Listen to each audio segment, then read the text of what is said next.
Salomé. Sí, dime. Mi nombre es Salomé, soy nieta de Carmen Rodríguez Nogueira y de José López Centeno. José fue fusilado en el 39, acusado de sabotaje en las vías, era ferroviario. Fue encausado, condenado a muerte y fusilado. No sabemos dónde está enterrado, no hemos recuperado nunca su cuerpo. Cabe decir que no hizo nunca ningún sabotaje, simplemente era un ferroviario con 2 niñas y una mujer. Y ¿Era sindicalista? Y sindicalista. ¿Te acuerdas de, sabes qué sindicato? Creo, era el sindicato de ferroviarios, que era un sindicato que era... ¿UGT o CNT? Yo creo que era UGT, pero tengo el carnet en casa, de hecho lo tengo. Sí, lo tengo en casa, en la pared puesto para que no se estropee, lo tengo marcado. Él era sindicalista y ese fue el motivo de su detención. ¿Había sido antes, durante la guerra, al principio, miliciano? O... No. Él no tenía ninguna relación ni con las milicias, ni siquiera había participado en la guerra. Es detenido en casa por, como te decía, acusado de sabotaje, encarcelado en la cárcel de Lugo y fusilado aproximadamente un año después. Por lo que recuerda mi madre, que lo fue a ver a la cárcel con un proceso. Con 4 años, sí. Tuvo proceso. Fue condenado a muerte y tuvo proceso. A raíz de la muerte de mi abuelo, por lo que yo sé, mi abuela es cuando empieza a colaborar con la guerrilla, porque ella se ve ciertamente comprometida a esa colaboración en función de que habían asesinado a su marido. Entonces desde el 39 ya entra en relación con los huidos y la gente que está en el monte. Sí. Ella empieza a colaborar con la guerrilla. Por lo que yo sé, es en esas fechas porque por lo que mi madre nos transmite. Ella pasa días fuera en que dice que va a vender verduras y dice mi madre que nunca salía con las verduras de casa, no sabían muy bien que iba a vender porque con las verduras no salía, con lo cual se supone que iba a colaborar, porque además allí, por lo que nos transmite mi madre, cerca de Albaredos, antes de la casa que después se abrió como refugio a la gente que estaba huida en el monte, había unas minas donde ellos se escondían y mi abuela y mi madre pequeña, para que se notara menos, iban las dos, les iban a llevar la comida a las minas. La comida, ropa, y ellos estaban escondidos en unas minas que hay pues como a 1 kilómetro del pueblo. Y es ahí cuando empiezo a colaborar. Y posteriormente esa colaboración se trunca, es detenida con los sucesos que ocurren en Chavaga, donde una partida de guerrilla es tiroteada y detenida, y donde muere pues el abuelo de mi madre en ese tiroteo y una tía abuela. El resto son todos encarcelados. ¿Cómo se llaman el abuelo de tu madre? Eran María y Ramón se llamaba, ¿verdad? María y Ramón. Noguera. Casanova. ¿Esto en porque esa familia, la parte de Chavaga, es la familia de mi abuelo. Son los suegros de mi abuelo los que tienen esa casa en Chavaga. Y ella va a Chavaga habitualmente porque mi abuela, a raíz de todo esto, se queda en Albaredos con mi madre y a su otra niña la lleva con los otros abuelos a Chavaga. Porque cuenta mi madre siempre, era alérgica a la leche de vaca y en Chavaga tenían cabras y entonces para que la niña se pudiese alimentar de leche la lleva con los abuelos a Chavaga. Entonces ella va habitualmente a Chavaga a ver a su hija y a sus suegros, y allí es donde se esconde una partida de guerrilla porque las hermanas de mi abuelo también estaban muy implicadas en el tema, y es donde se esconde una partida de guerrilla y un tiroteo y son cuando son detenidas y encarceladas. Eso es en abril, ¿no? En abril de 49, ¿no? Sí, sí. Tienen un proceso, todas. Todas, es decir, tu mi abuela, sus cuñadas, toda la gente que estaba en esa casa, tiene un proceso, tiene una causa. Son juzgadas por colaboración con bandoleros y son condenadas a cárcel. Es cuando mi abuela pasa primero a Quiroga, después a Lugo y después a Madrid. Las fechas, si te digo la verdad, Odette, a mí se me escapan porque mi madre nos cuenta todo esto ya. Bueno, la mayor parte de los detalles los conocemos, detalles pequeños, los conocemos hace relativamente poco. Cuando Aurora hace la investigación es cuando mi madre empieza a hablar. Hasta entonces, que es lo que me preguntabas antes, hasta entonces, primero de pequeña, sí sabíamos que mi abuelo había sido fusilado, eso mi madre siempre nos lo ha dicho y además nos lo ha contado con muchísimo orgullo. Nos decía siempre que su padre había sido fusilado y que había sido fusilado, ella decía siempre, por haber sido una buenísima persona. Era ese el motivo que mi madre decía que había motivado el fusilamiento. Vivimos después una época en que, te decía ayer, mi madre pensaba todavía en su cabeza que él podía estar en algún sitio vivo. Ella pues quería creerlo así, hasta que nos confirma alguien que fue testigo presencial que lo habían fusilado. Tendría yo, ya te estoy hablando, pues 12 o 13 años, no. Mientras que mi madre todavía mantuvo esa idea de que podía estar huido en algún sitio, que podía haber salido del país y que podía estar vivo. O sea, que tu madre creyó que podía estar vivo hasta que tú tuvieses... Sí, hasta que yo tenía 12 o 13 años, en una conversación en el pueblo con un señor que había estado en la cárcel con él, tomando un café, yo solo sí lo recuerdo. Mi madre le dice, es que mi padre, yo no sé, no tenemos constancia de que haya sido. Y él nos cuenta que sí, que en el patio de la cárcel de Lugo, él vio cómo lo fusilaban. Lo vio a través de un espejo. A través de un espejo, que utilizaban un espejo pequeñito para afeitarse, es cierto, y los mandaron poner fuera de a espaldas de la ventana, de la única ventana que tenían y él a través del espejo vio cómo lo fusilaban. Entonces es ahí, pero yo te hablo ya yo tenía entonces 13 años, tengo 51. Mi madre, hombre, yo supongo que internamente ya sabía que estaba muerto, pero como nunca nadie le había confirmado esa muerte, su cabeza todavía funcionaba que podía haber huido hacia Francia, Portugal, algún sitio. La esperanza. Y siempre, eso sí, nos lo contó siempre que había sido fusilado. Eso sí que lo teníamos muy, muy claro desde pequeñas. Y después mi abuela, a mí me sorprendía mucho. Mi abuela era una... Yo siempre digo, suena muy duro, pero a veces cuando era pequeña pensábamos que mi abuela estaba trastornada, la verdad. Porque éramos niñas, yo era muy pequeña y hacía cosas muy raras. Llegaba a casa de mi madre y miraba debajo de las camas y abría los armarios.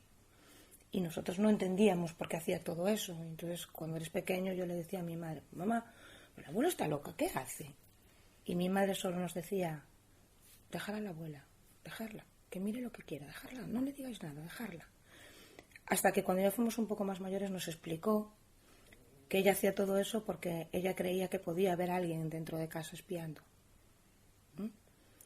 Con el tiempo mejoraron las cosas, ella ya no hacía, pero aún mantenía esa psicosis de que la gente la vigilaba y no quería relación con nadie que no conociese, porque no quería que hablásemos con nadie de nada, porque nos decía que la gente, si hablabas, te iban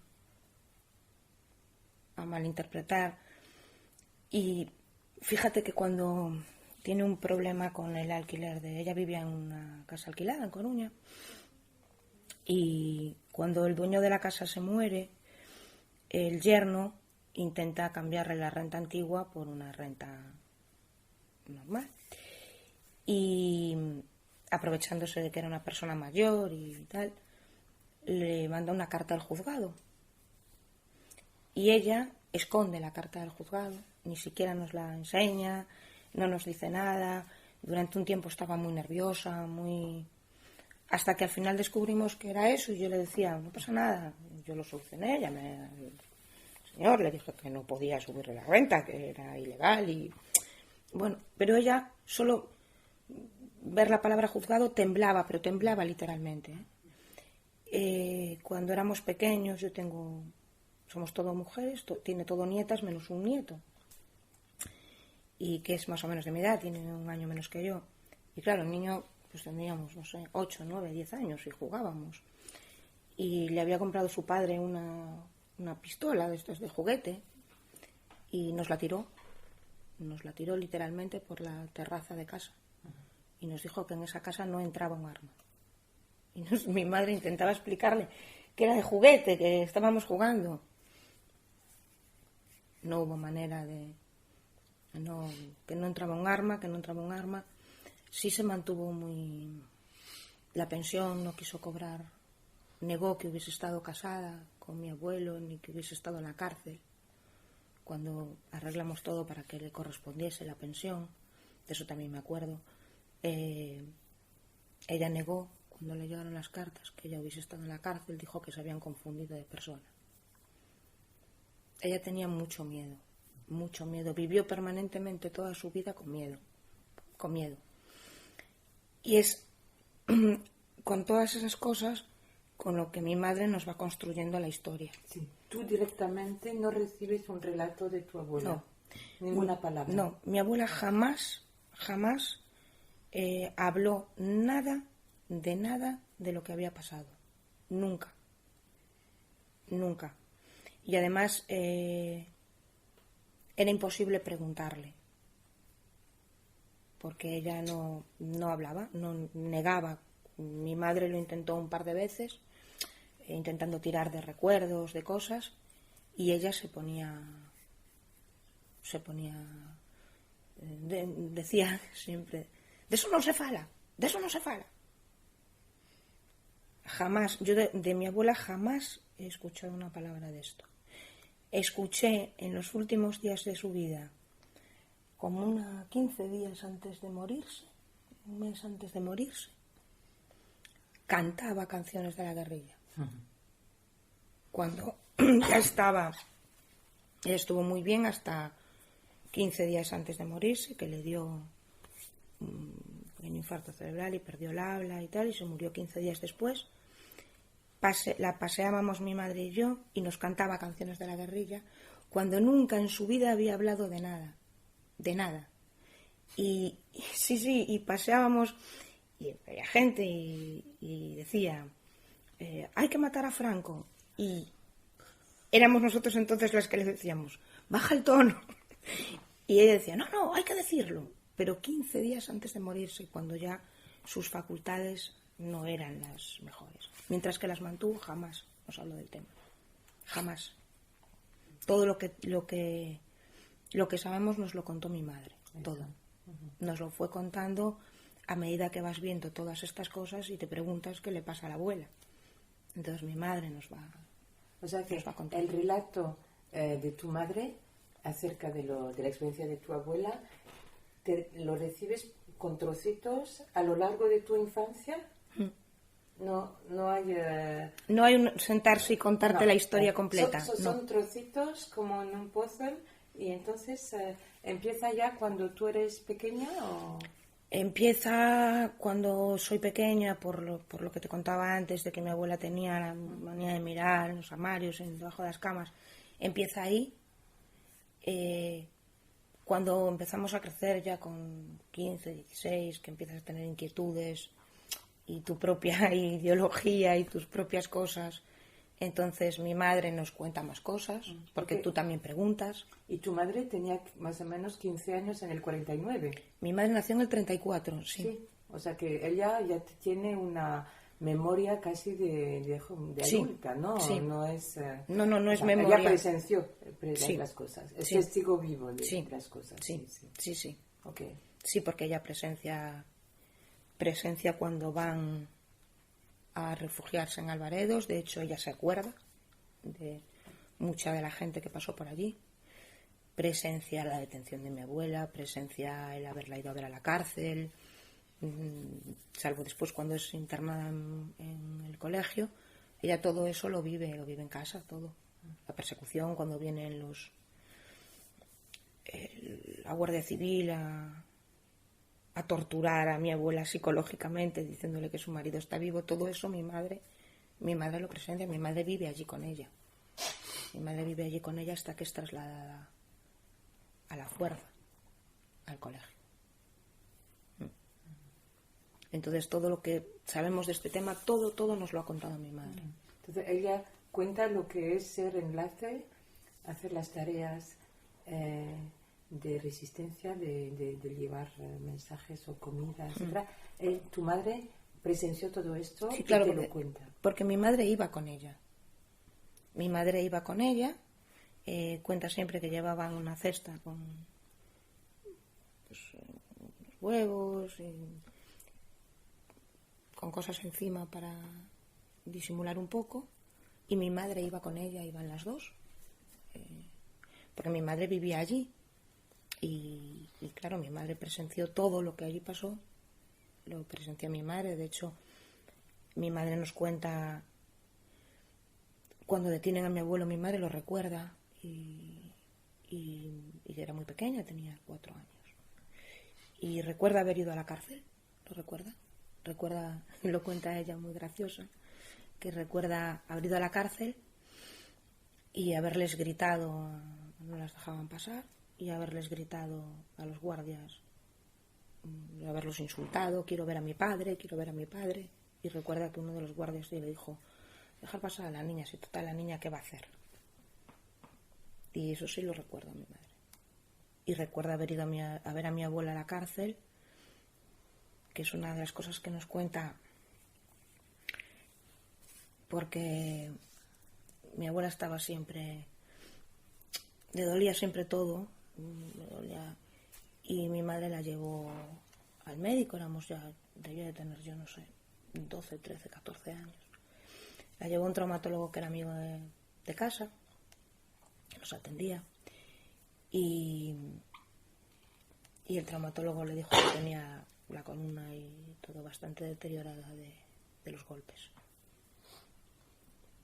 Y es cuando mi madre nos cuenta un poco todo lo que había pasado. Y nos cuenta, bueno, las palizas que le habían dado, pero nos cuenta sobre todo, que es lo que yo creo que más marcado le quedó a ella, que un día va a verla a la cárcel y mi abuela tiene unas almohadas debajo de las axilas y otra almohada entre las piernas, nos lo cuenta siempre. Y mi madre le pregunta qué pasó y ella dice que nada, no pasa nada.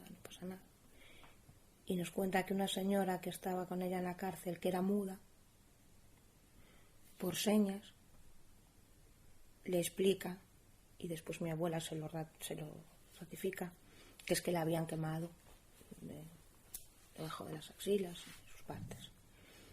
Y eso mi madre sí lo vio, la vio con las almohadas allí puestas, y la vio, claro. Sí, mi madre sí, eso sí que nos lo cuenta siempre. Pero esto te lo cuenta a ti cuando ya tienes... Cuando ya tengo una edad, sí, cuando vamos al médico y nos dice que todo esos dolores que tiene la columna y tiene el cuerpo un poco perjudicado de las palizas, es cuando mi madre nos cuenta que, claro, que ha recibido muchos golpes, que ha estado en la cárcel. Eso sí nos lo cuenta.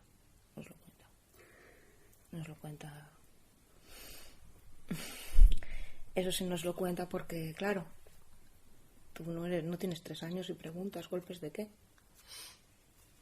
Y entonces sí que nos cuenta que ella la detienen y que está en la cárcel y que allí pues es torturada. Eso sí que nos lo cuenta, porque aunque eres niño hay cosas que ves.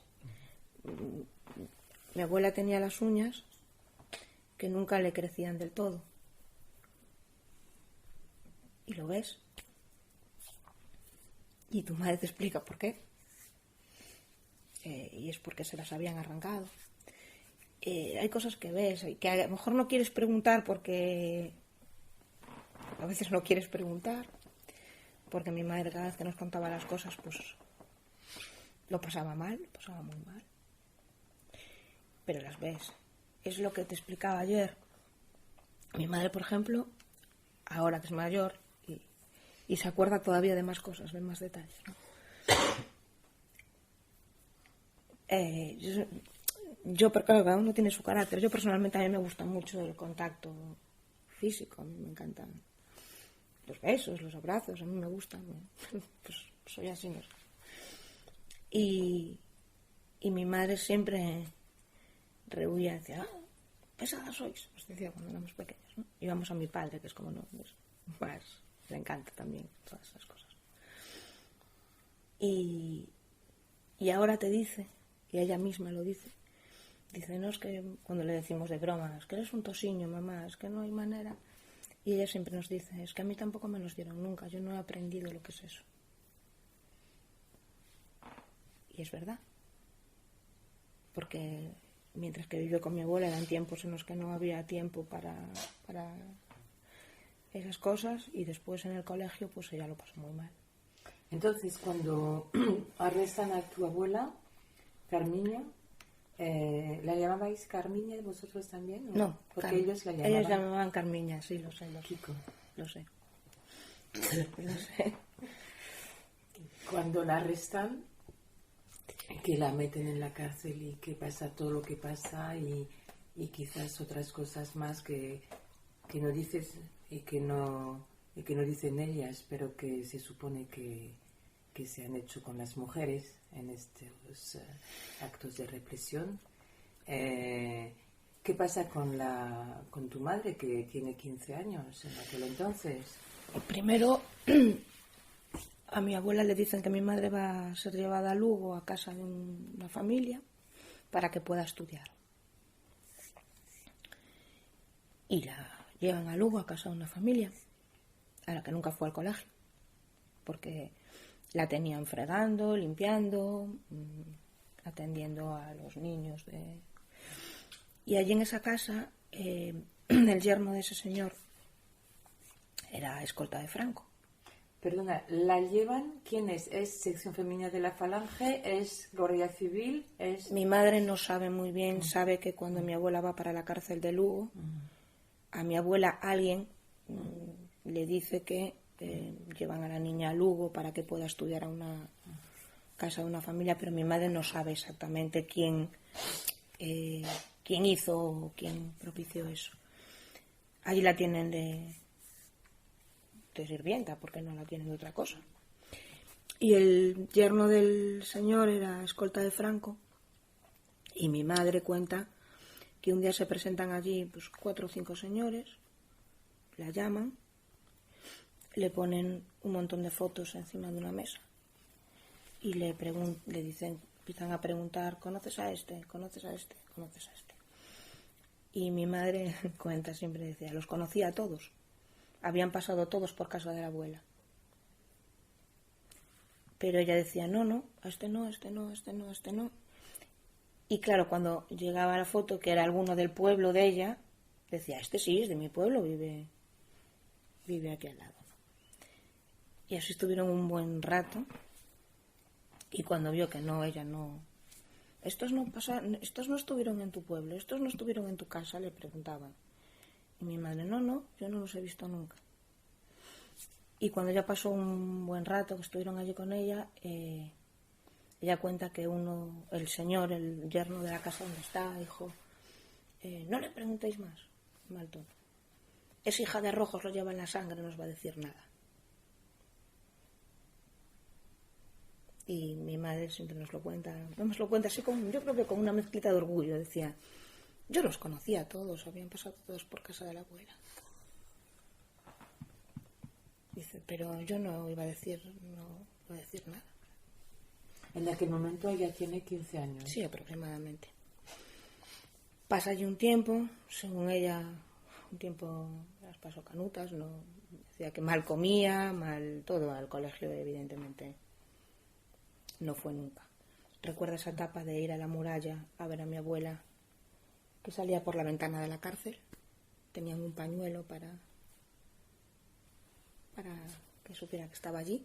Mi madre se subía a la muralla y veía y hablaba con ella desde la muralla hasta la ventana, que a gritos. Y de esa época recuerda eso, y después recuerda que había... Nos impresionaba mucho cuando éramos pequeñas. Nos contaba que había una familia que vivía cerca de donde estaba ella, que no tenían muchos medios, y el hijo tenía una enfermedad pulmonar y era pequeño. Mi madre era más pequeño que yo y no tenían.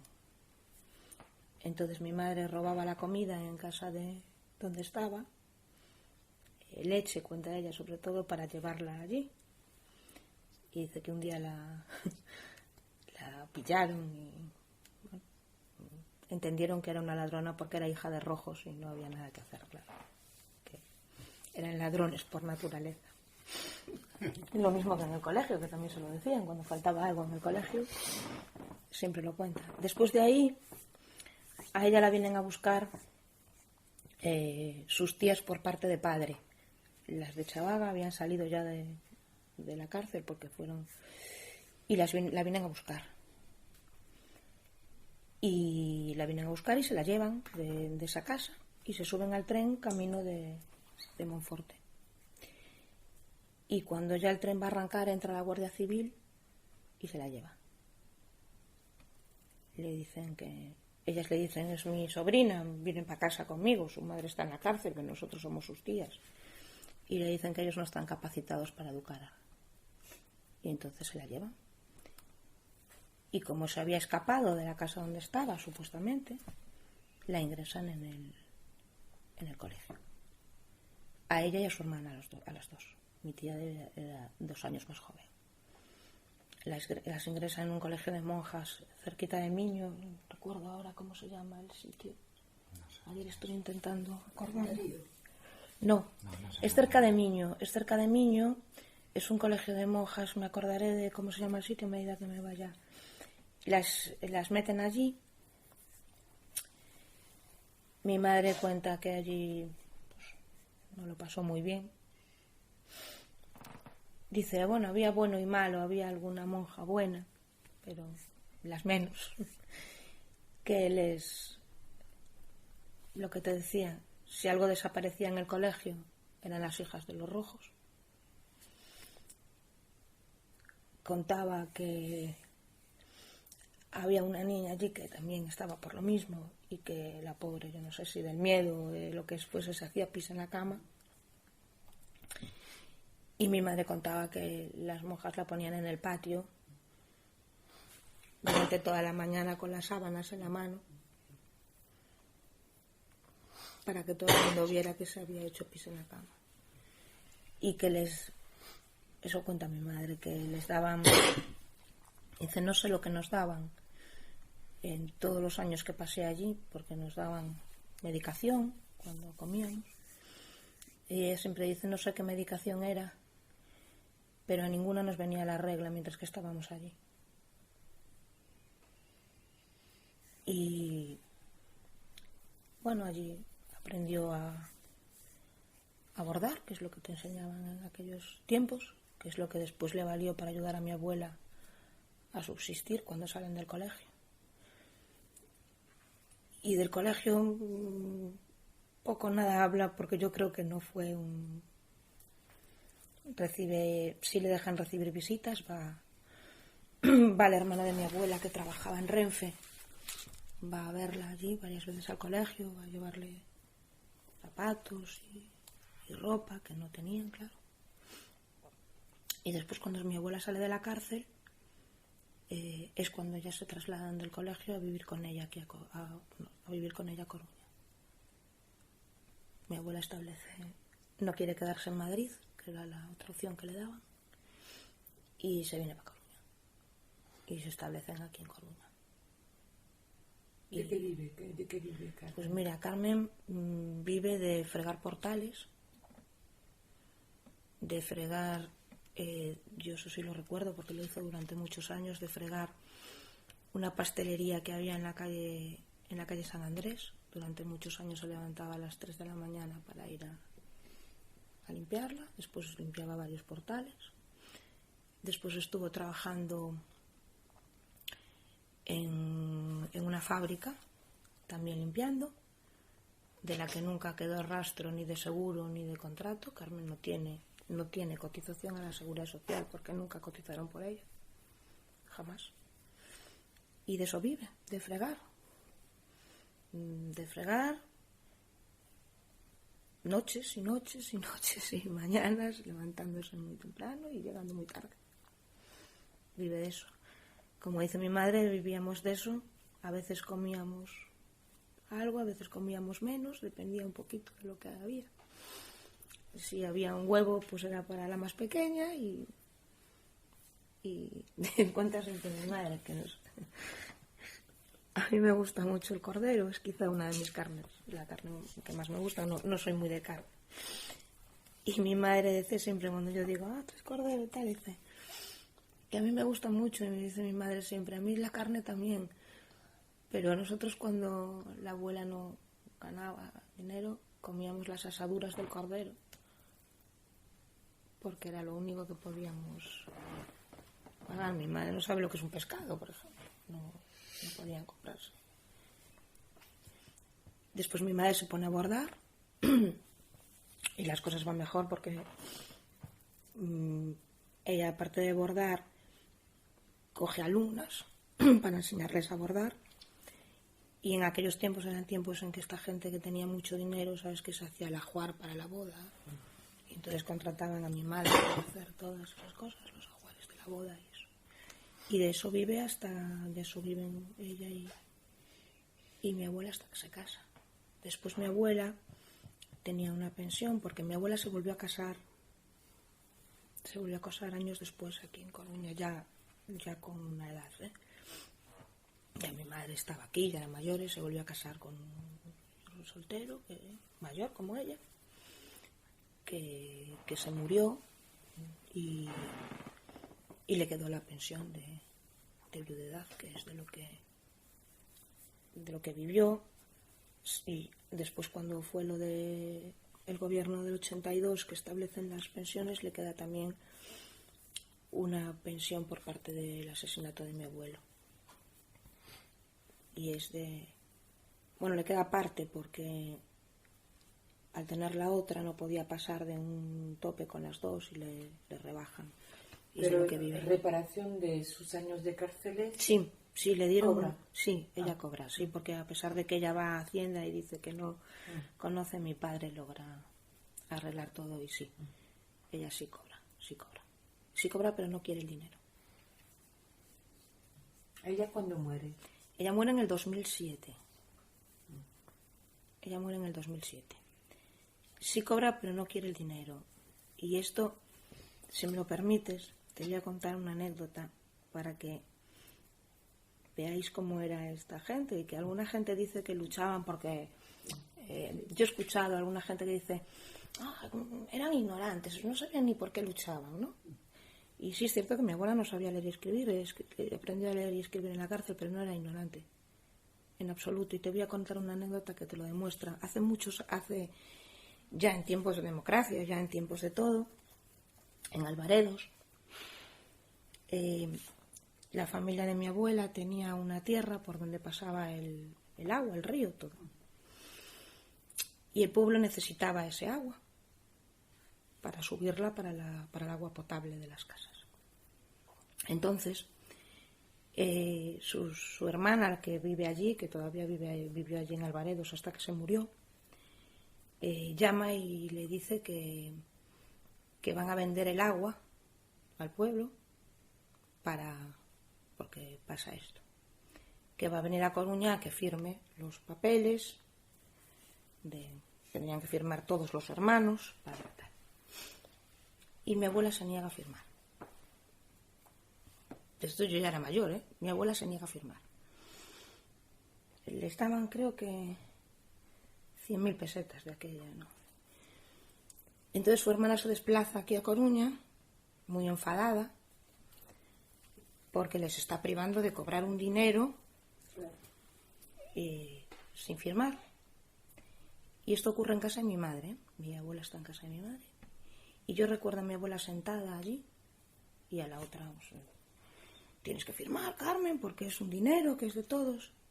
Y ella sentada allí, por eso te digo que no soy ignorante, le dice: a vosotros nos da vergüenza vender el agua. El agua es un bien para todos. El agua no se vende. Y se negó a firmar para vender el agua porque a ella le parecía una barbaridad que el agua se vendiese. Si el pueblo necesita el agua, que coja el agua. Y no firmó. No quiso firmar porque le parecía vergonzoso que le vendiera al pueblo el agua. Entonces, después de eso, yo me pregunto, ¿quién era ignorante? No sé, es una anécdota muy... No, pero porque dice mucho de la conciencia cívica y política que tiene ella, y de los ideales que tiene ella. Entonces, cuentas que toda esta experiencia de resistencia y de represión también te llega a trocitos pasando por el filtro del relato de tu madre, que además no es una memoria de segunda mano, que es una memoria de primera mano, lo que tú dijiste. Tú tienes 51 años, no sé cuál será la fecha de tu nacimiento, pero 68. 68. Entonces, ¿a qué momento ya tú te metes a hacer lo que tú estás haciendo hoy y ayer, buscando a Kiko por las redes hasta encontrarte en este... ¿Y a qué momento para ti ya lo asumes personalmente como trabajo, digamos, de memoria? ¿Y cuál fue el detonante para ti de pasar a recibir estos trocitos que tú estás contando a ya ser más activa? Pues yo creo que el detonante fue ver a mi madre cuando todo esto estaba como guardado en casa, por decirlo de alguna manera, ¿no? Sí teníamos inquietud por leer una cosa, otra cosa, o lo que sea, pero estaba más o menos en un círculo más reducido. Nadie ocultaba nada. Yo me siento muy orgullosa y a todo el mundo que me pregunta le cuento cosas, pero estaba en un círculo más reducido. Es a raíz de que mi madre, cuando surge lo de Aurora, porque Aurora estaba buscando y dice en el barco de la memoria: estoy buscando una persona que se llama Carmiña, que es de Salvaredos, que todo el mundo me la nombra así, pero que es imposible encontrarla por esa... Resulta que mi hermana estaba allí, se acerca, le dice que es la nieta, y es ver a mi madre sentada contando la historia, llorando todo el rato mientras la contaba, y cuando acabamos de contarla y salimos por la puerta, mi madre me dice: nunca me había sentido tan bien. Y dice: nunca me había sentido tan bien porque por primera vez he dicho todo, y además ya va siendo hora de que alguien les reconozca todo lo que han hecho.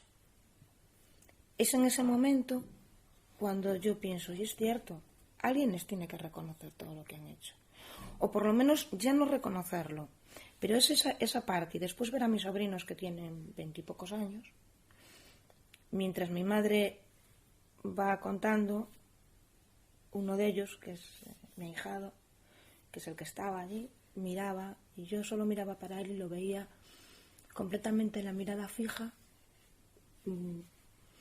completamente asombrado, porque sí sabía lo que había pasado, pero no los detalles, ¿no? Y los detalles pues son... Y es verlo a él cuando me di cuenta que dije, todo esto no es ya no el reconocimiento, es que las nuevas generaciones que vengan tienen que saber qué pasó en España.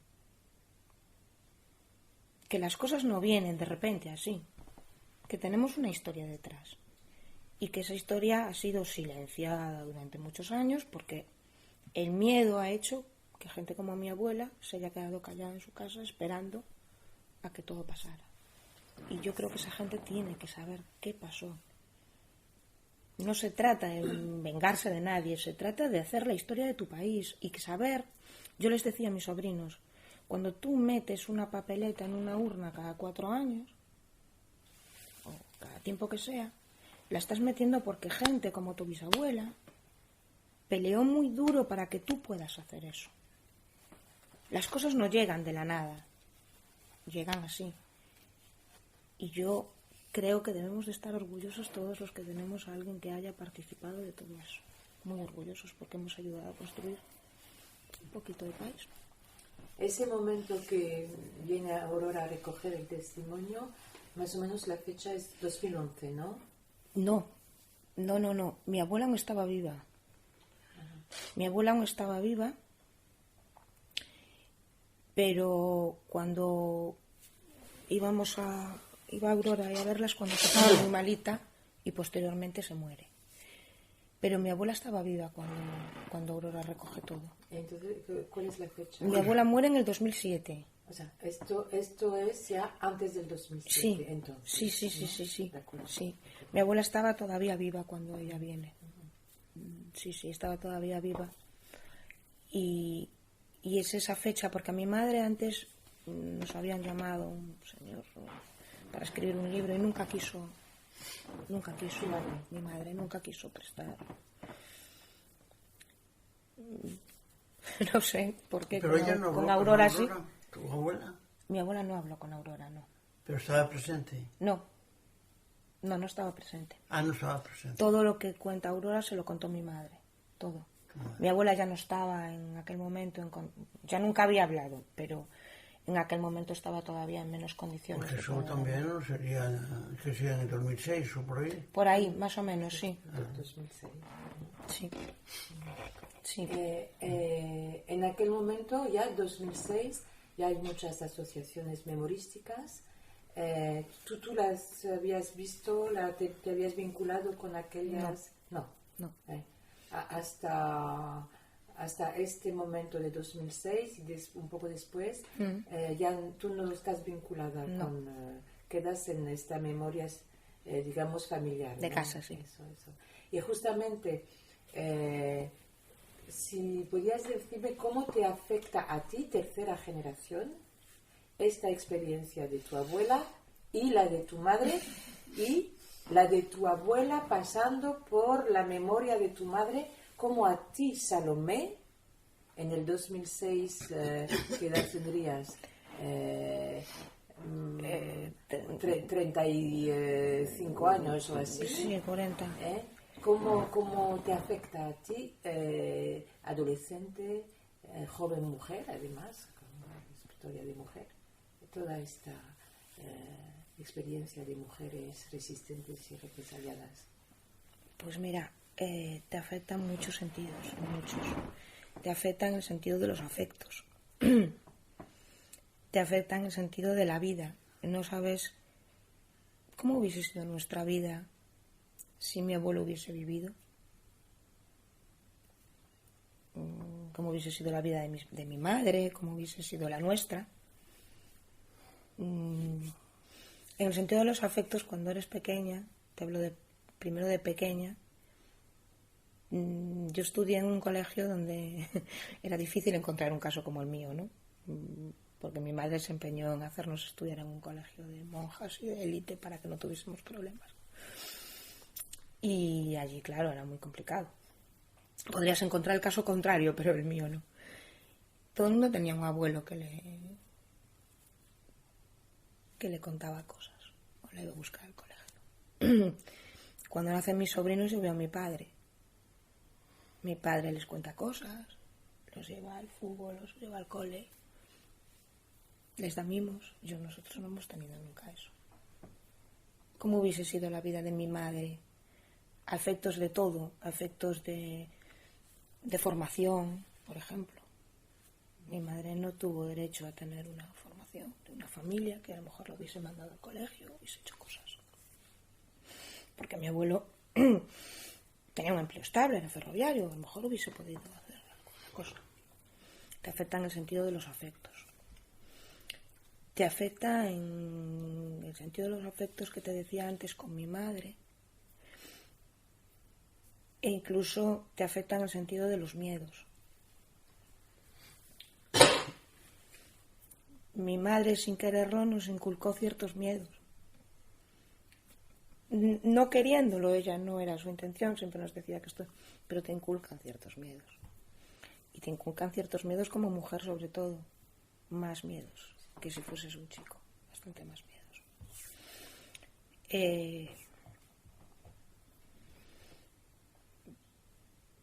Las relaciones son complicadas cuando te falta una parte. Y si te falta una parte por motivos normales, pues a lo mejor esa parte la puedes ir supliendo. Pero si te falta una parte porque te la han arrebatado sin más y no tienes explicación, puedes entender que todo eso te afecta.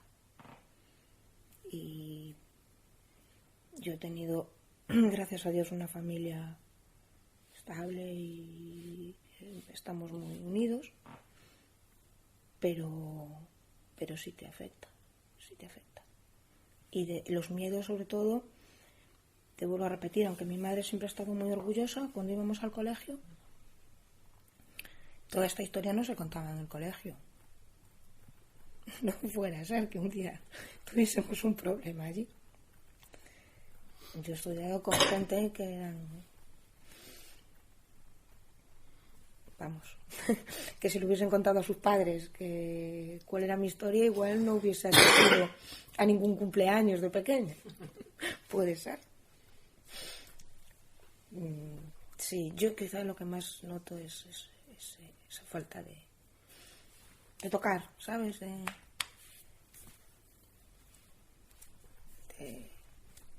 tener, no te digo una familia normal, porque gracias a Dios he tenido una familia normal, pero eso mi madre siempre ha tenido, y mi propia abuela también. Mi abuela, quizá yo he sido la que más he convivido con ella, porque mi abuela tampoco fue una abuela al uso de quedarse con los nietos y no fue, es verdad, no fue así, nos quería muchísimo, pero no fue una abuela de quedarse con los nietos o ir a buscarlos al cole. Yo quizás sí más, quizá aquí más caricias y besos recibió de ella, porque ya la cogí muy mayor, y entonces eso siempre baja un poquito la guardia, pero nunca fueron mujeres de eso, eran mujeres acostumbradas a otras cosas, a pelear mucho. ¿Tú viviste con ella en el mismo espacio? No, pero cuando ella vivía, sí viví con ella en el mismo espacio en casa después.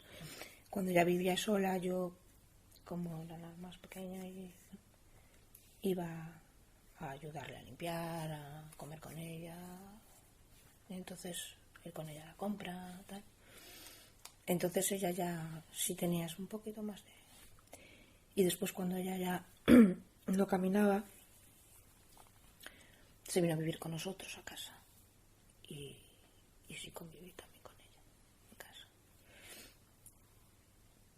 Pero vuelvo a repetirte, no eran mujeres de tocar, de afectos. Eran... Bueno. Cuando ya empieza ese momento del encuentro con Aurora, que de una cierta forma tiene esa distancia, viene desde afuera, entonces tu madre puede hablar, que creo que está. Tú después, ya estamos en el 2006, 2007, hay asociaciones, movimientos memorísticos, además hay esa ley de memoria histórica, hay un paisaje, digamos, donde el tema de la reparación, justicia, verdad y reparación ya está un poco en el ambiente público, ¿no?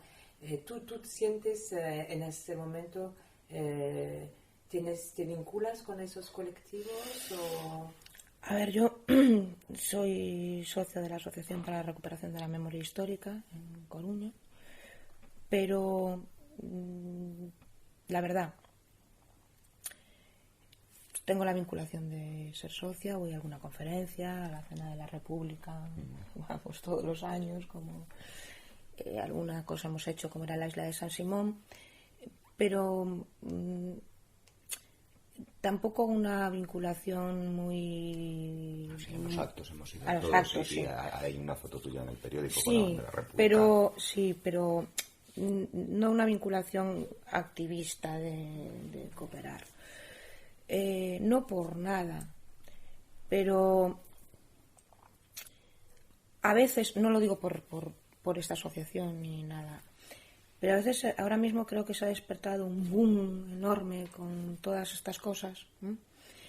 Y ese boom ha llevado a muchos a sacar historias, pero no por el interés propio de que de verdad justicia y reparación, de tal, sino un poco como si fuese una moda en la que todos nos vamos a apuntar, todos, mira, he conocido, me ha contado, y me da un poco de miedo eso, hemos tenido, no sé, es como un poquito de moda, me da la impresión de que alguna gente lo está haciendo por un poco de moda, ¿no? Es un boom, ahora vende esto, ahora todo es esto, y ahora sí. ¿Y qué va a pasar dentro de 5 años cuando esto pase de moda y haya otro tema que a toda esta gente le interese más? No, yo quiero que esto sea algo que perdure en el tiempo. No quiero ser, no sé, la Angelina Jolie del momento, por decírtelo de alguna manera. Es que ahora parece que todo va ahí, ¿eh? Y me da la impresión de que mucha gente lo está haciendo porque vende. Porque ahora mismo tú vas a un medio de comunicación o vas a cualquier sitio y hablas de todo esto y vende. Y entonces te buscan porque vende. Y nosotros, mi abuela no es ni será nunca un producto de nada. Es mi abuela. Es mi abuela, no es un producto, no me interesa. De hecho, mi madre no habló nunca con nadie y nos habían pedido muchas veces para participar en cosas. Hasta que llegó Aurora, que yo supongo que, no sé, a lo mejor tuvieron feeling entre las dos. Puede ser que el feeling de las dos fuese fuerte entre ella y... Porque además se crea un vínculo de amistad personal entre las dos, ¿eh? Y mi madre la llama y a lo mejor pero ahí se acabó. Quiero decirte, no soy un producto. Mi abuela no es un producto, no lo es. Sin embargo, vas a buscar a la huella del compañero de Carmiña, Kiko. Sí. ¿Nos cuentas un poco cómo es eso, cómo nace ese deseo, cómo lo haces? Es que no tiene nada que ver una cosa con otra. Kiko, tú lo has dicho, es el compañero o ha vivido con Carmiña todos esos momentos. No es el que quiere contar y quiere aprovechar, no. Pues mira, eso viene de hace muchos años. Lo que pasa es que lo vas dejando, tienes otras cosas, vas tal. Mi madre siempre nos contaba de quién había estado en casa de Alvaredos cuando todo esto. Y recuerda nombres y recuerda gente. Y yo no sé si esta historia es cierta o no, usted me la confirmará. Pero yo creo tener en mi memoria, y digo me la confirmará porque a veces la memoria de los críos es... A veces creen recordar algo que a lo mejor no es del todo, no fue del todo exactamente así. Pero mi madre nos contaba que hace muchos años le estoy hablando, una vez usted preguntó en Ponferrada a la hermana de mi abuela por Carmen. No sé si esto será verdad o no. Mi madre nos lo contaba siempre. Es posible, pero...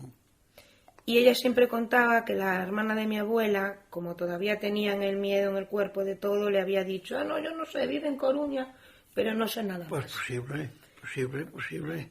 Y ella le llamó a mi madre y le dijo, un señor que se llama tal, preguntando, y mi madre le dijo, ¿y tú por qué no le diste la dirección de Coruña para que viniese? Yo de esas cosas no quiero saber nada. Bien. Y mi madre siempre hablaba de usted, mire que habla de... Pero siempre, siempre, siempre el nombre que más se repetía cuando se hablaba de la gente que había pasado por esa casa era el suyo. Era el más niño de Puede la ser, cuadrilla. puede ser, Y entonces era más equiparado, claro. Sí, yo era más jovencito. Puede ser por eso, pero siempre. Y después, un día quiero recordar que fue en la televisión gallega, salió porque se había hecho un homenaje, no recuerdo en dónde. Y mi madre dijo, ese es Kiko. Y dijo, ¿cómo me gustaría a mí verlo? Eso fueron, pues imagínate una cosa un año, dentro de 8 años otra cosita, dentro de tal. Cuando fuimos a la Puebla del Brollón, que le hicieron un homenaje a mi abuelo y a otras personas asesinadas en la Puebla del Brollón, alguien le dice que ha estado usted allí en un homenaje en el cementerio de... Claro. Alguien se lo dice. Y mi madre dice, y yo no me enteré que hubiese venido, con las ganas que tengo yo de verlo. Esto se sucede en varias circunstancias. Y te quedas con eso. Y un día entras en internet y ves una noticia. Creo que fue a raíz de la muerte de Chelo, creo recordar. Veo una noticia. Y como ya me había quedado con las ganas de ir a visitar a Chelo cuando estuve en la isla de Ré. ¿Así estuviste allí? Sí, fuimos 2 veces y las 2 veces, ¿verdad? ¿Pero sabías que existía Chelo? Sí, y me quedé con las ganas porque me dio vergüenza presentarme allí. La verdad, en molestarla me dio vergüenza. Y las 2 veces que estuvimos, la segunda me dijo mi marido, ¿pero por qué no llamas a Aurora y le dices? Y me daba vergüenza molestarla y no fui. Y como ya me había quedado con eso, pero esto era algo que era más de mi madre, era un deseo de mi madre, cuando vi lo de la muerte de Chelo, empecé a meterme en internet y me encontré un Facebook y le contaba a Fernanda, no tengo Facebook, no he tenido Facebook en 50 años. He abierto el Facebook hace 6 meses por un problema de mi madre con el ascensor de la comunidad de vecinos y porque mis sobrinos lo pusieron en el Facebook y como fue un boom, yo me hice un Facebook para seguir eso. Y es cuando veo el Facebook y dije, seguramente no me va a hacer ni caso, pero... Y es cuando le mando un mensaje a través del Facebook agradeciéndole todo lo que ha hecho durante todos estos años. ¿Y cuál es mi sorpresa cuando me contesta? ¿Y qué número fue de pues costumbre? Yo lo tengo aquí, mira.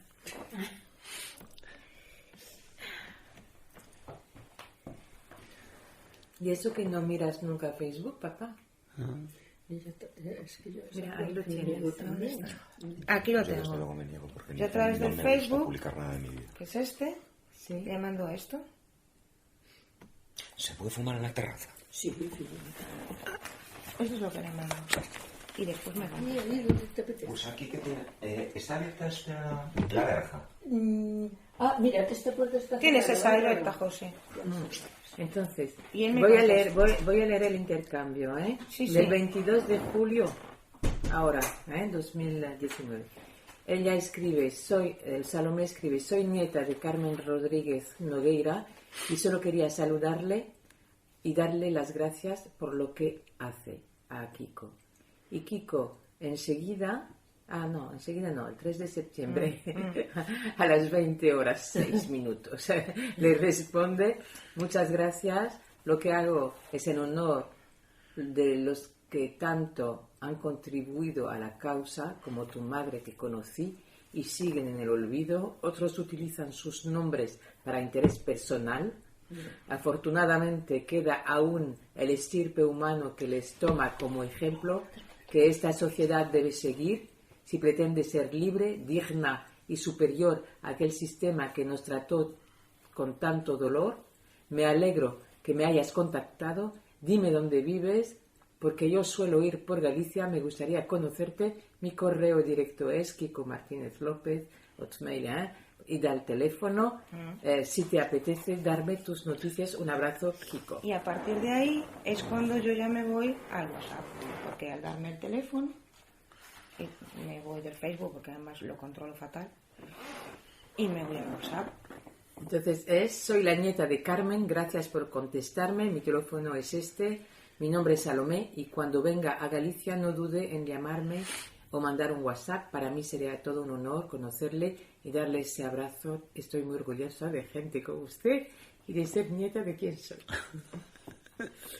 Y entonces Kiko le dice: estaré en el Ferrol 1 y 2 de octubre, 4, 5, 6, 7 en Lugo, 8 y 9 en Pontevedra. ¿Dónde vives? Te llamaré uno de estos días. Me hace un placer conocerte. Un abrazo.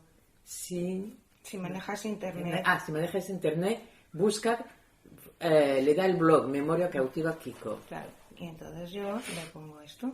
Salomé responde: vivo en Coruña, pero ya he visto que las fechas de Lugo coinciden en fin de semana, así que no tendré problema en acercarme. Muchas gracias, miraré eso en internet. Y Kiko, toda una correspondencia, Sí. Kiko responde: hola Salomé, el 28 y 29 de septiembre pienso estar en Villa García de Orusa. Si quieres que nos veamos es cuando tengo más tiempo libre, después estoy muy complicado. Creo que te sería más difícil para ti. Si te vale, dímelo, organizamos el encuentro, esperando tu decisión. Un abrazo, Kiko. Y bueno, yo claro. Y después Salomé le dice: te digo algo en cuanto sepas, si mi marido tiene turno en el hospital ese fin de semana, si tiene libre, estaré encantada de organizar y acercarme. Le digo algo, gracias, un abrazo. Y entonces ya te encuentra la foto de Sara con la exposición del pintor en Cocentaina, mostrando el cuadro. Sí. El gato. Sí. El gato no puede entrar, ¿verdad? No lo dejes entrar, no. Oh, bonita, Se el colará, fin de o- semana. Si se cuela, déjalo. Tú tampoco te hagas El problemas. 28, 29 de septiembre acercaremos a Villa García. Si puede, nos vemos. Me llamas ese día y convenimos. Estaré con mi hija Odette y una gran amiga nieta del guerrillero o guardarríos, Fernanda. Yo iré con mi marido porque tenemos a mi madre con Parkinson y imposibilidad de... Vale, Y después ya es cuando ya estamos aquí y ya concertamos para vernos. qué bien, ¿no? O sea que es el encuentro vuestro. ¿Y a ti, papá, Kiko? ¿Qué pasa con el encuentro de Salomé, la nieta de Carmiña? Pues es muy importante porque hay que mirar a las generaciones que vienen de posteriormente. Y esta es la mejor prueba de que no todo es negativo en la sociedad, en la transmisión, que hay quien asumió el transmitir los valores y su propia vida, que es su abuela, su madre, y es el mejor ejemplo, si no, ¿qué haría yo aquí después del tiempo luchando por la memoria y la transmisión? Creo que es una gran victoria en la parte que corresponde para mí encontrarme con Salomé y que es el ejemplo vivo de lo que yo estoy haciendo, lo que deseo. De que la juventud, las generaciones posteriores, asuman justamente su pasado para que se forjen una idea de cómo tienen que también construir su presente y su futuro. Esta es la mejor prueba. Para mí, me has hecho un favor enorme. No, el favor me lo ha hecho usted a mí. Pero, de hecho, tú sabes que Kiko publicó su testimonio, que está colgado en su sitio, y de hecho cuenta eso de los Alvaredos, los tres encuentros que en Sí, la casa. yo la primera vez que me incorporo a las guerrillas, ese viaje que fue en septiembre, el mes de octubre paso por los Alvaredos. Paramos allí y conocí a tu madre, a tu abuela ya, de aquella. Y vamos hacia los otros abuelos hacia Chavaga. En Chavaga hacemos el congreso, que llamamos congreso de la parte comunista, que ingresamos en el ejército guerrillero de Galicia. Ya la vieja estructura ya no existía, la estructura de federación, y una vez que terminamos eso, dividimos en 5 guerrillas, 5 grupos, y de los 5 grupos a mí me tocaba volver a León, pero con algunos de los compañeros, y pasamos por los Albaredos, para salir de los Albaredos hacia León, y justamente hemos tenido un encuentro en el camino con la policía. Nos deshizo el grupo, bueno, lo dividió, y yo con otros 2 compañeros hemos vuelto atrás hasta los Albaredos, que yo habíamos tomado nieve, perdidos durante 2 días, y me salieron pollas por todo el cuerpo y tal. Me las curé allí. En Arnado de la montaña. Y me las curé en los Albaredos. Cuando ya estaba bien, ya volví para allá. Y en Chavagas tuvo el primer congreso de lo que era la segunda federación, la segunda agrupación del Ejército Guerrillero Galicia, que pertenecíamos ya, a partir de esa fecha. Y el último congreso que hizo esta agrupación fue en los Albaredos. Sí, en casa del tío Vicente.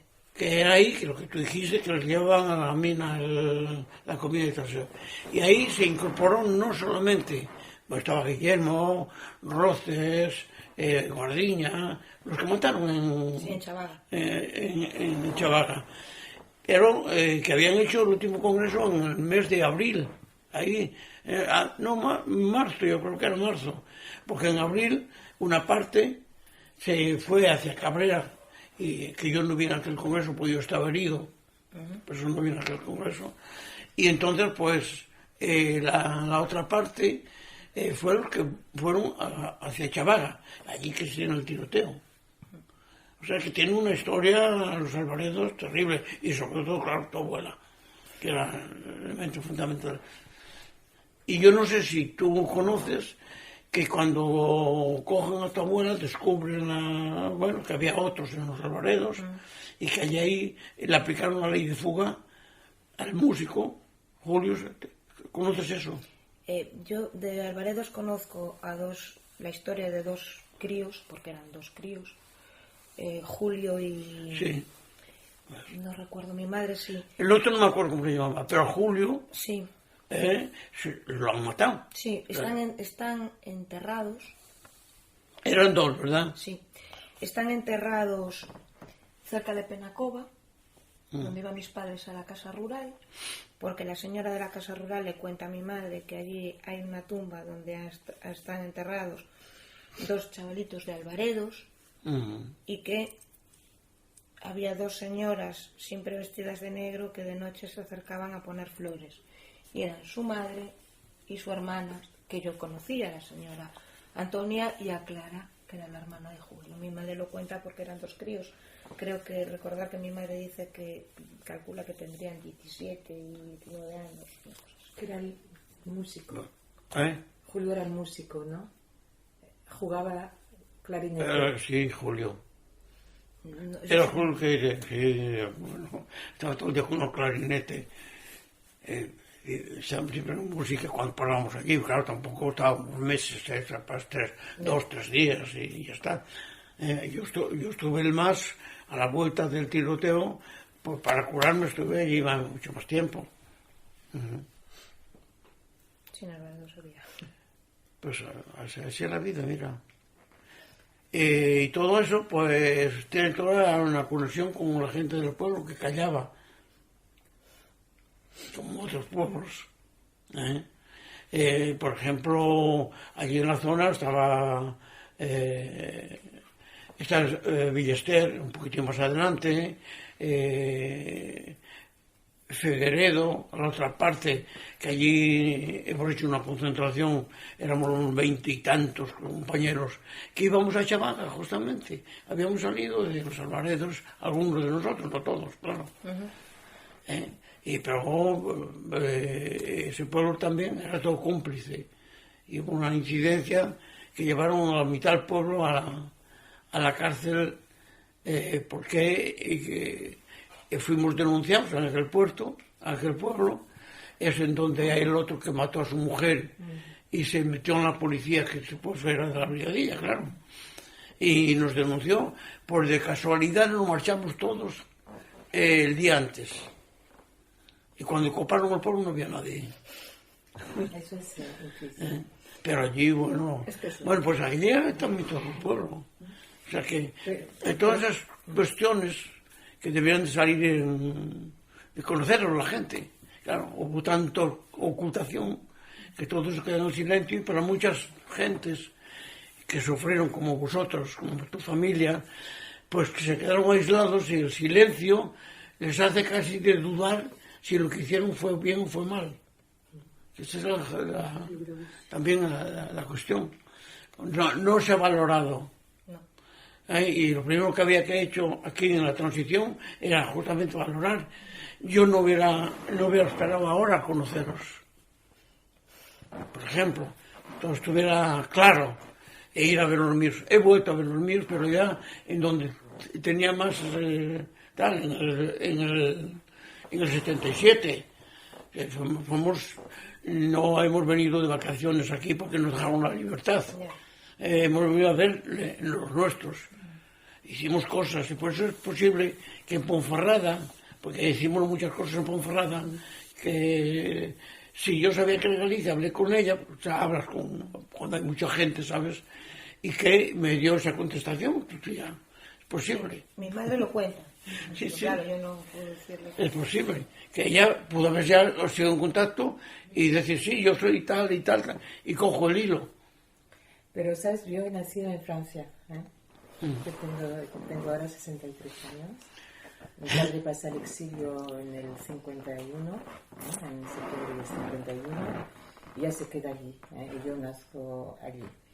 Y durante mucho tiempo esta historia, pues, es una historia del otro lado de la frontera, ¿no? Bueno, tenemos una vida de hijas de exiliados políticos, pero hay un momento en que esto también pasa, ¿no? Pasa, pero de forma muy, muy viva y muy fuerte. Y te puedo decir que la figura de Carmen existe de forma muy sensible en tu relato, porque tú la nombras, en el relato que escribió Kiko en el 2000, que yo he traducido y se ha publicado en el 2000. O sea que ese trabajo es al final de los años 97, 98, 90, fueron varios años trabajando en la traducción de esto. Y después, para decirte que esta figura de Carmen es una de las figuras para mí, que para ti a lo mejor es interesante saber cómo esto lo llevamos nosotras, las hijas y las nietas, más allá de las fronteras, ¿no? Y es que cuando me encuentro con Chelo en el 2003, después yo hago un trabajo documental, he hecho una película documental, que no sé si la conoces, no. La isla de Chelo, te la pasaré, ¿no? Y entonces hay una parte donde yo hago una voz en off. La película es dedicada a mi abuela, que era una resistente, la madre de Kiko, y a las mujeres, a todas aquellas mujeres. Y entonces yo les doy los nombres, y incluso viene la palabra Carmen, o sea que la dedicatoria es esta, y hay un momento en que yo tengo la voz en off y yo digo, no sé, Obdulia, María, Carmen, tejíais en los pueblos los hilos invisibles de las redes de resistencia. Es la voz en off que yo tengo.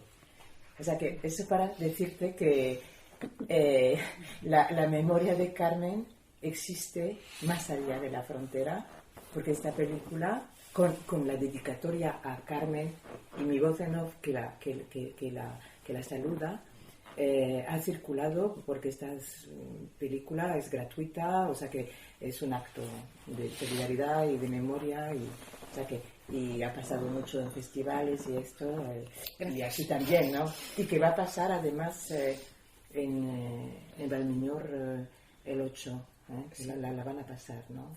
Te lo digo, y ahora que tengo tu correo, te voy a dar el lazo Vimeo para que tú lo puedas difundir si quieres, sí, claro. Si te gusta, porque bueno, también a lo mejor no te gusta, seguro que pero sí. y que también te voy a pasar la película con un formato de buena proyección en WeTransfer, no sé si conoces este sistema, o sea que lo hacemos así.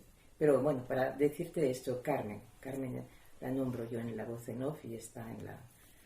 Es que todas estas gentes, Carmen, Jenny y todas estas, si no viene Kiko y no las pone otra vez en alza, que es cuando los demás de aquí cogen esa información de Kiko, habían desaparecido totalmente.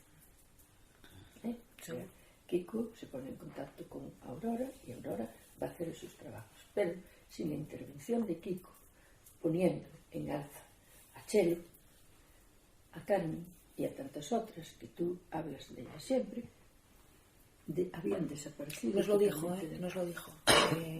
Le dice a mi hermana que Kiko y otra mucha gente con la que habla de Carmiña, de Alvaredos, pero que para ella era prácticamente imposible tirar de un hilo con ese nombre.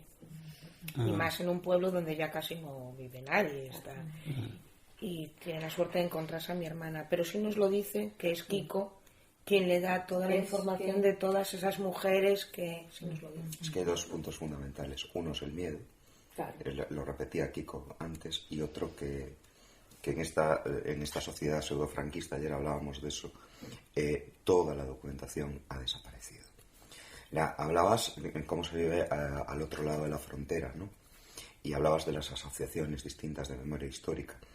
Este es el primer paso. El primer paso es recordar lo que pasó en el 36, lo que pasó en el 39, en el 40, 41. Ese es el primer paso, pero es un pequeño paso de lo que pasó posteriormente, ¿no?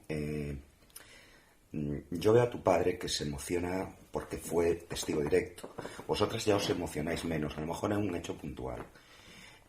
Tanto Salomé como tú, como otras personas que lo han vivido indirectamente, habéis tomado la decisión de recuperar, de decir que ahora sentís mucho orgullo de lo que pasó en aquel momento. Hubo gente en este país que no se lo tomó tan bien. Y a lo mejor voy a entrar en un tema delicado. Yo... en el año 81, no me acuerdo qué edad tengo, me entero en televisión de que mi primo ha sido asesinado en la frontera de Gerona. Porque mi primo, una vez que termina el bachillerato y empieza la carrera, decide pasar al Grapo. Es decir, todos estos testimonios que son durísimos, en un momento en que el país estaba lo que llamaron los años del plomo, la gente dijo, bueno, perdonar hasta cierto punto porque esto fue terrible. A mi primo lo asesinaron sin ningún juicio. A mi primo no lo dejaban entrar a la capilla. Y yo cuando fui al entierro en el año 81 nunca vi San Amaro tan lleno. ¿Y quién va a repararlo? Salomé puede contarlo y tú puedes contarlo y decir qué orgulloso estoy de mi padre o qué orgulloso estoy de mi abuela. Pero yo no podría decir que estoy orgulloso de mi primo. Y creo que la causa por la que combatía es tan justa o más que la de estos señores que nos han impuesto esta sociedad. Claro, pero es decir, el problema lo tenemos en que el gran partido del régimen que tenemos hoy es el PSOE. Ya. No es el PP. Eso lo decías ayer. Es el PSOE.